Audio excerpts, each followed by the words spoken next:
Hello everyone and welcome back to my YouTube channel. Alex here, and today I want to talk about additional questions that you guys asked me on my Instagram. I put a story in which I told you to ask me any questions about flight attendant related topics, and this is kind of the second part of that. I already did one video, and this is the follow-up for that because there has been so many questions on my Instagram story, guys. I keep scrolling and there's still a lot of questions, so I'll reply to those questions today. My god, there's so many of them. Okay, the first question that I want to answer is, when did you join Etihad? I joined Etihad 4 years ago, specifically in 2016. My joining date was 15th of May.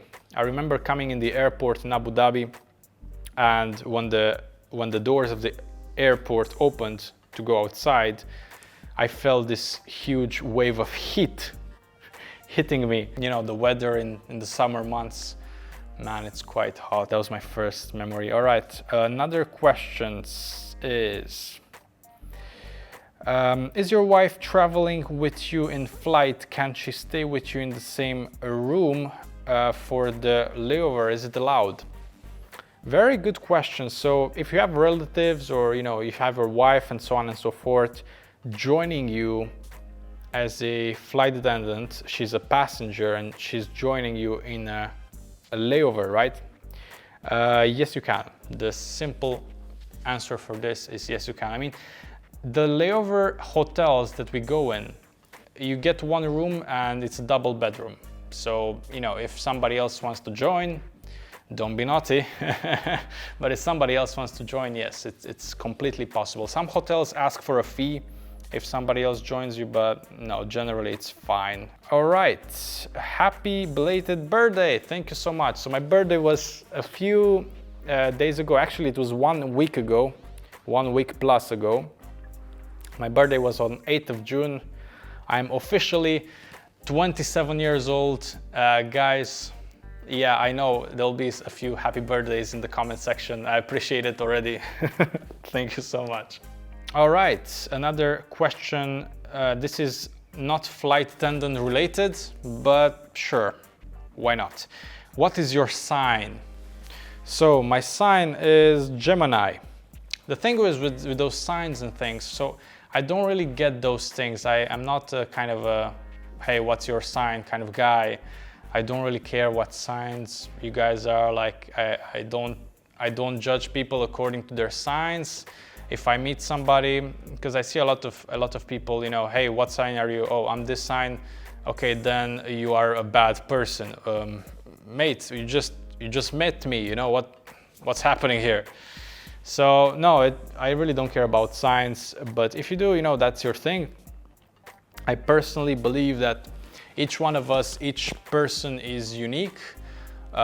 Nobody's the same. You cannot just split people into 12 categories based on the day they were born. I mean, or the month they were born. That's insane. You know, we're much more different than that. We have so many differences, and differences is good. I like that stuff. I like to be different. Different is good. All right. I kind of expanded on that subject. Sorry, guys. All right, from Anohia _16, I have here, dude, I must say your frequent uploads are boosting my energy to another level. Thank you so much. Thank you as well. I'm speechless, you know, I'm speechless. I'm really glad that I can positively influence some of you or motivate you to do something that otherwise you wouldn't do.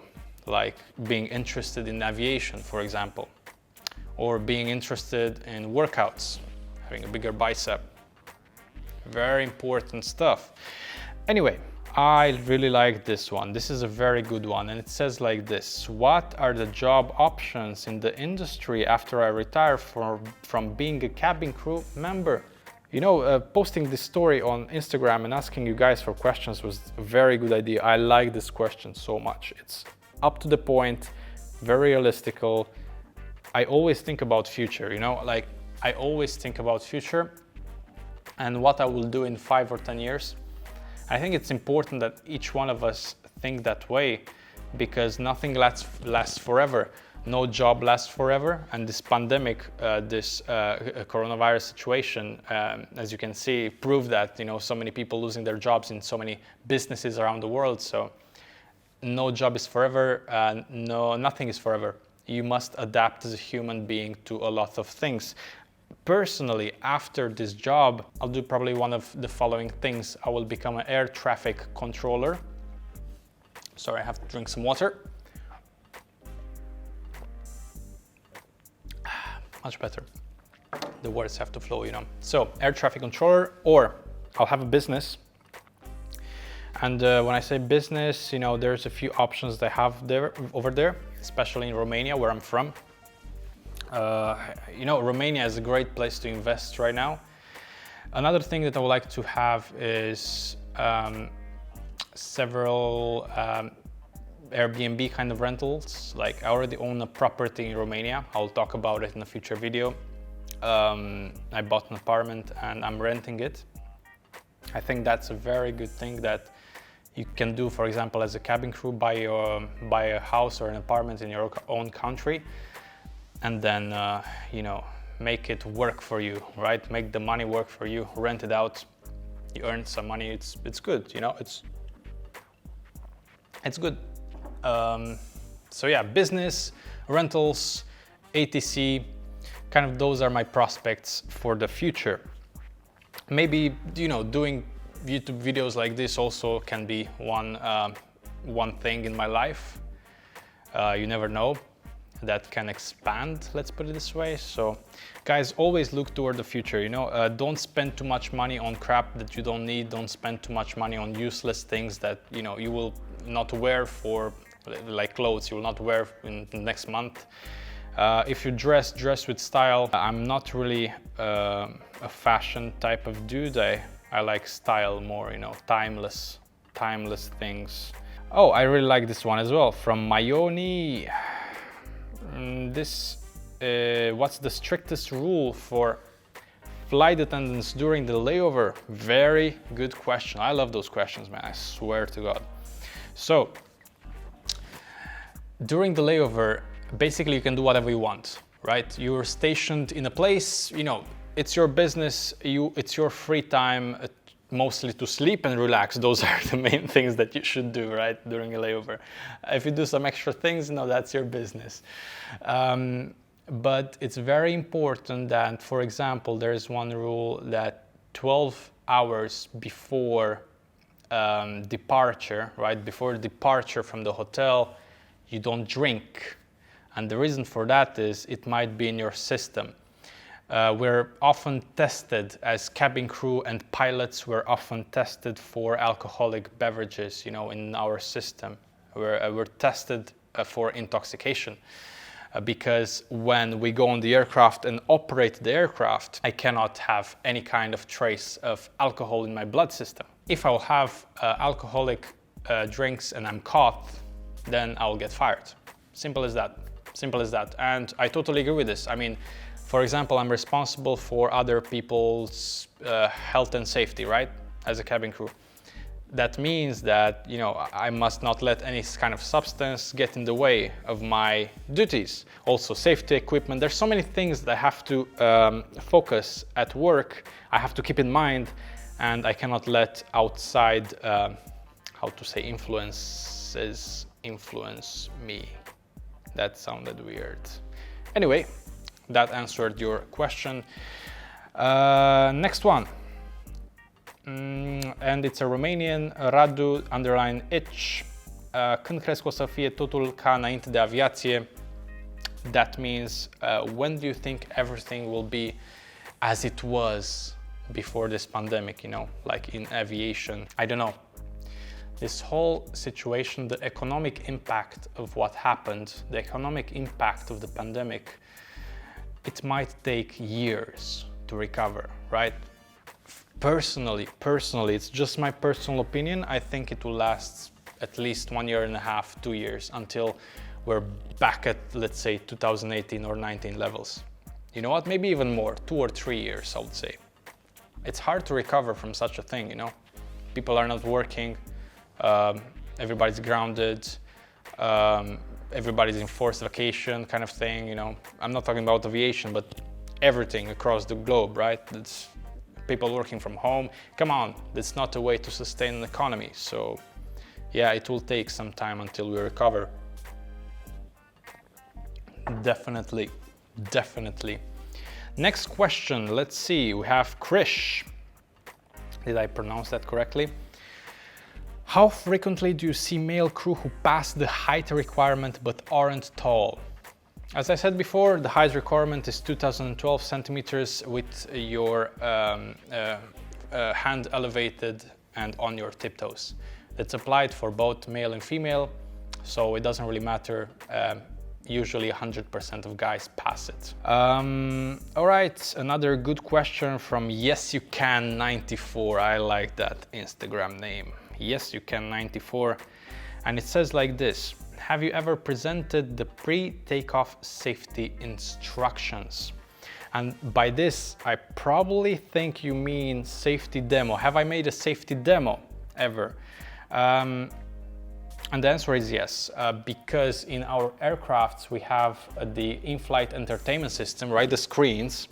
Each seat has a screen in front, so the safety demo is on those screens, and that's applicable for us, for Emirates, for Qatar, for a lot of airlines, big major airlines. They all have IFEs, right? The screens inside the seats. So the safety demo is always shown before the flight, pre-flight and pre-departure. If there is a problem with the IFE, like it doesn't work or it must be restarted and you have to present the safety demo, then we as flight attendants, we do it. So yes, I have, it's quite fun. There's a public announcement made, you know, and then I just do all of those things. I present the seatbelt, I present the life jacket, I present the safety card. Man, I miss it. I need to fly. I need to get back to flying, I swear. There's some questions that are really like, they go sexual, man. I cannot read them. Yeah, anyway. Can I apply? I don't know what this... I want to read this question, but I don't understand it. Can I apply with one subject in A levels by giving AS accounting exam as applying cabin crew? Okay, does any of you know what this means? Like, just reply in the comment section. So it doesn't matter exams, like exams and college, and there are some things in this job as a cabin crew, they don't require them. So for a flight attendant job, you basically need your high school diploma, a high school diploma that says that you finished high school. That's it. If you do college, of course, you can get extra points at the interview. Let's say they might pick you over somebody that doesn't have college, but it usually doesn't matter. Like it's one of the last things. Most important is what's your job experience. I mean, in my opinion, I think that's one of the highest points in recruitment. What kind of jobs have you done before applying to be a cabin crew or a flight attendant? So, for example, if you worked in customer service, like you've been a waitress, or you worked in sales, or you worked on a cruise ship before and now you want to apply to be a cabin crew, then yeah, that matters much more than a diploma in some A levels. Anyway, one best thing about Etihad Airways, and you're amazing, bro, love your content. Okay, one best thing about Etihad Airways. Man, oh man, I have no idea what to say right now. There's many things that I really appreciate in this company, and I know other companies, they don't have the same kind of things. Yeah, so, okay, one of them would be rosters and days off. As I heard in other companies, like, I get enough time to rest here and I get enough time off, especially when I'm doing nice layovers and stuff like that. I feel very well rested, like I don't feel tired, let's put it this way. I think that's a pro, because I've been talking with people in other airlines. I don't want to name anybody, but it is what it is. I feel like Etihad is quite nice as a kind of a lifestyle, balancing your work life, right? Work with life. Yeah, you get what I mean. When will Etihad hire cabin crew? As I said before, nobody knows yet. All right, another question is, very nice one from Younes_Benji. Do native speakers of any country get more flights to their own country because of language? The simple answer for that would be yes. They can. It's not a rule, but they can, because oftentimes you need language speakers on that particular flight. For example, let's say you do a flight to Japan, right? Let's say you do a flight to Japan. We need one Japanese speaker on that flight. So one Japanese crew will fly that flight, and many Japanese crew, they often fly those sectors because, you know, we need Japanese speakers on this sector. So that makes sense, right? How do you handle yourself after a tiring flight? Guys, you guys are on fire. Like, I really like those questions. They're really good. I like this type of questions. So how do I handle myself after a tiring flight? I sleep. And the problem is with that, sometimes you cannot sleep. Sometimes you cannot sleep because you're jet lagged and you're tired at the same time. And you guys know how it is. Like, it's hard, right? It's just, you want to sleep, but you can't. So basically, sometimes it can be tough. You may want to drink some herbal teas or something, you know, to get you in the mood for sleep. Maybe read a book, don't have screen time. You know, the freaking telephone, don't access the telephone so much, because we're all the time like this inside the telephone. We're, you know, screen time, answer those messages, watch YouTube videos, all of that stuff.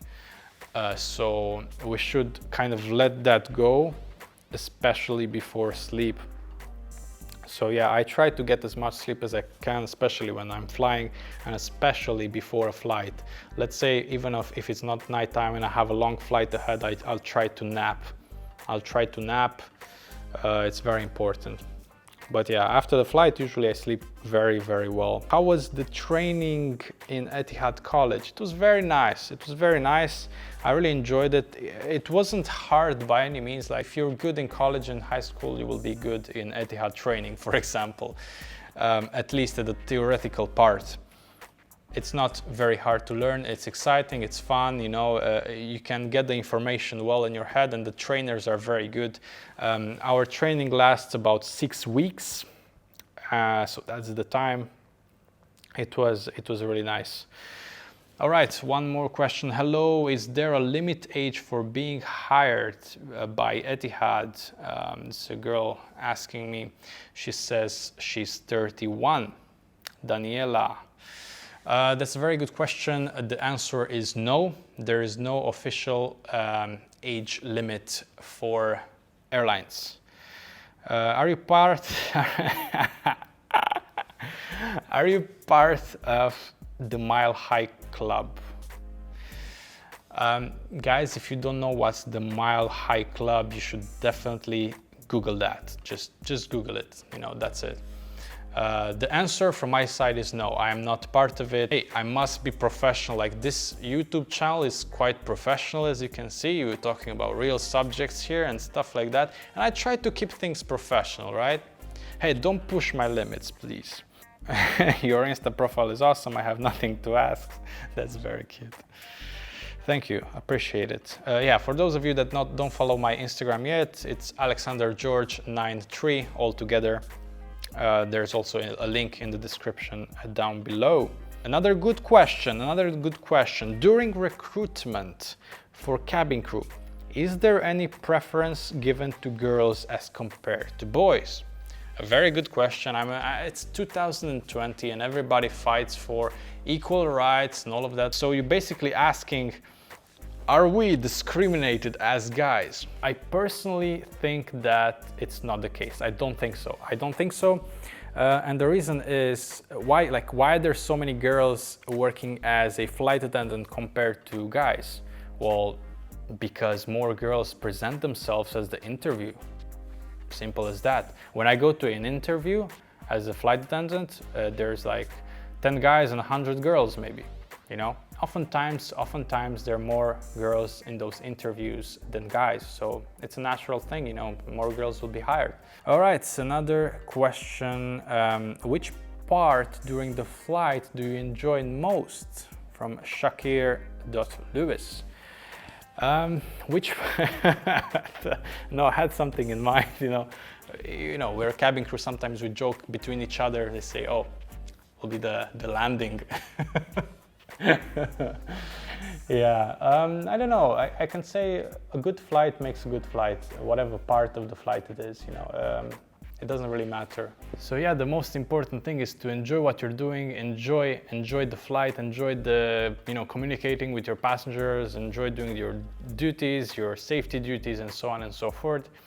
And that's it. It's a good job. It's a nice job. Enjoy what you're doing, and every flight will be good. All right.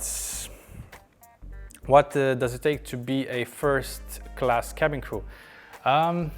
Dedication, time, waiting your time until you get promoted, of course. And for example, in Etihad, except for the chefs, the first class are girls.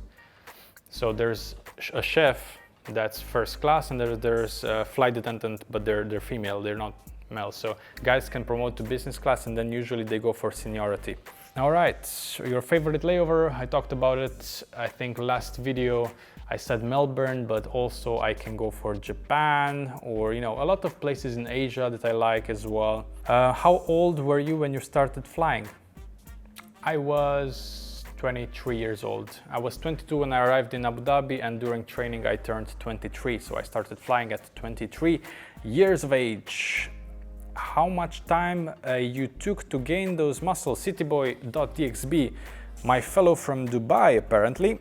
To be honest, I started to go to gym when I was 18 or 19. And by the time I was 20, I looked properly developed.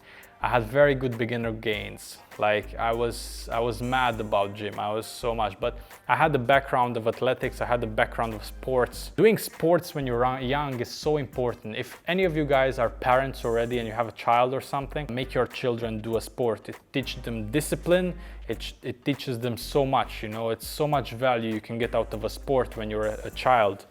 It's so important. People don't realize how important it is. The same person asking me, what supplements do you take for bodybuilding? To be honest, right now I'm not thinking anything, but I have to protein powders, pre-workout, before workout. Now I drink coffee usually. Amino acids. So yeah, all the usual stuff, nothing fancy. How did you end up being a flight attendant? Well, it just happened. It's one of those things in life that just come along. I never planned for it. So many of you guys watching my videos about flight attendant life and cabin crew stuff, you plan this, you want to become a cabin crew, you plan this, and it's very good to plan it. It's very good to think about it. It's very good to ask questions. It's very good to inform yourself. For me, it was very random, and it happened just quite abruptly. It just, hey, there's an interview there, just go for it. That was it. That's how I that's how I came here, basically. So it was just out of nowhere for me, at least. All right. Why don't we see Etihad's assessment day in Morocco a lot? By the way, you're amazing. All right. Thank you for asking. I don't know. They do assessments in different parts of the world. So if they do in Morocco, let's say in a 6-month span once, I think that's it for Morocco. They will go someplace else. It really depends. Depends of how much people does the company need. But to be very honest with you, I have so many Moroccan colleagues here. There's a big Moroccan community. Alcohol rules for crew in Abu Dhabi. Very good one as well.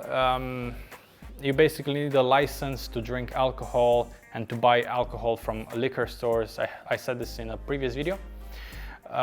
So you need a special license for it. As a tourist, you can drink without a license, but mainly in restaurants and hotels in Abu Dhabi or the UAE. That's about it. For crew, you just respect the same rules as anybody else respects. Can I have alcohol in my accommodation? Yes, I can. Can I smoke in my accommodation? Well, yes, depends, but you must let your flatmates know, and the company must give you basically a smoking apartment or something like that. So it really depends. But alcohol, yes, you can have it in your accommodation. The rules of the country is, there's a few rules for people that can apply to this alcohol license. For example, if you're a Muslim, you cannot apply. I think you understand why, obviously religious reasons. And yeah, that's about it for this video. Guys, thank you so much for all of your questions. You asked me so many questions on my Instagram page. I really appreciate your engagement over there. For those of you that don't follow me over there, the link for my Instagram page is in the description down below. Looking forward to see you there as well. Don't forget to like, give a thumbs up to this video, comment, share your feelings in the comment section. And until next time, I'm Alex. Thank you very much for watching.